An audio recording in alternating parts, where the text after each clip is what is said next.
কেন অপারেশন সিন্দুরের প্রয়োজন হলো? সিঁদুর, অপারেশন সিঁদুরের কেন প্রয়োজনীয়তা হলো? বিশেষ করুন আমরা সাংবাদিক হলেও আমরা ভারতীয়, আমরা রাষ্ট্রবাদী। আমাদের রাগ হয়, আমার তো অন্তত রাগ হয় যখন আমার মতন কোনো ছেলে বা মেয়েকে দাঁড় করিয়ে শুধুমাত্র হিন্দু হওয়ার জন্য গুলি করে মেরে দেওয়া হয়। কালমা পড়তে না পারলে সেই অসহায়তা দেখেও গুলি করে মেরে দেওয়া হয়। তখন আমাদের রাগ হয়। আমাদের যতই বলা হোক সাংবাদিকদের কোনো ইমোশন থাকতে নেই, আমাদের ইমোশনগুলো বেরিয়ে আসে। ভারতবর্ষের আবেগের সাথে খেলা করেছিল এই জিহাদিরা। অনেক কিছু, আমাদের সেনাবাহিনী থেকে শুরু করে অনেক কিছু আমরা হারিয়েছি। ভারত মায়ের সিঁদুর মোছার চেষ্টা করেছিল। এটা আমরা মেনে নিতে পারবো না, এটা আমরা মেনে নিই। ভারত মায়ের সিঁদুর মোছার চেষ্টা হয়েছিল। হাজার হাজার বছর ধরে এই কাজ তারা করে এসেছে, এখনো তারা করছে। তারা ভেবেছিল এত সহজে সিঁদুর মুছে দেওয়া যাবে, ভুল ভেবেছিল।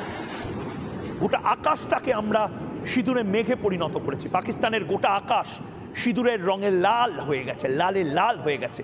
নে এবার মোচ গোটা আকাশটাকে, সেই গোটা আকাশের সিঁদুরটাকে, সিঁদুর রংটাকে মোচ।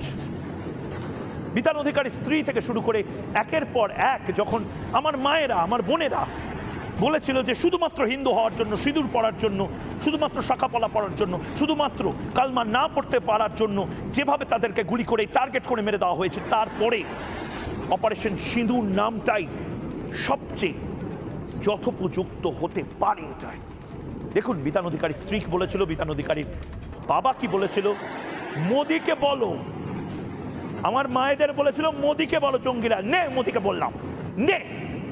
এরপর দেখ কি ইতিহাস তৈরি হয়, এরপর দেখ কি ইতিহাস তৈরি করে নরেন্দ্র মোদী। দেখুন একের পর এক।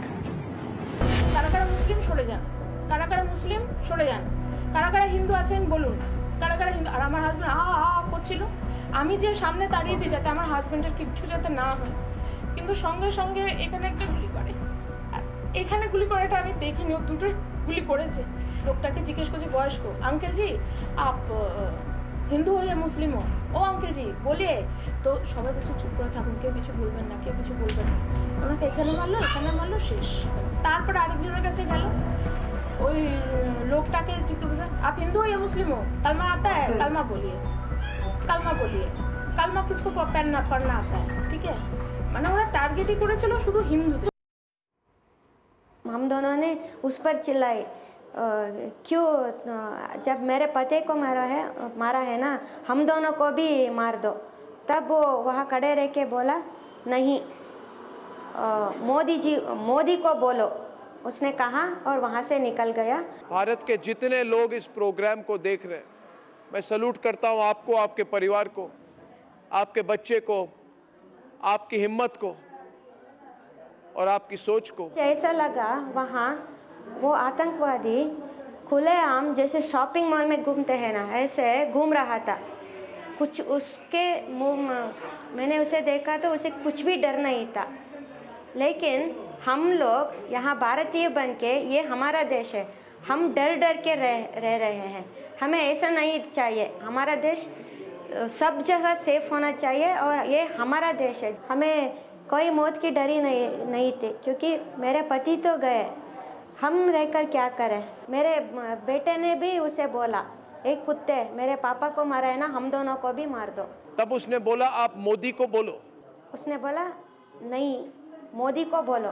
যা তো দেখছি কথাবার্তার মাধ্যমে যাই দেখি যে হিন্দু বলি এই সমস্ত হয়েছে।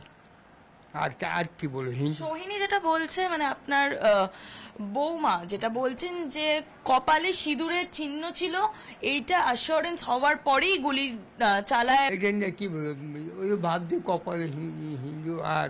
আর একজন তো বলতে কি শার্ট পাট খুলে দেখলো, ওকে দেখলো যে পড়তে আছে, হ্যাঁ বরাবর তখনই আরম্ভ করে দিল।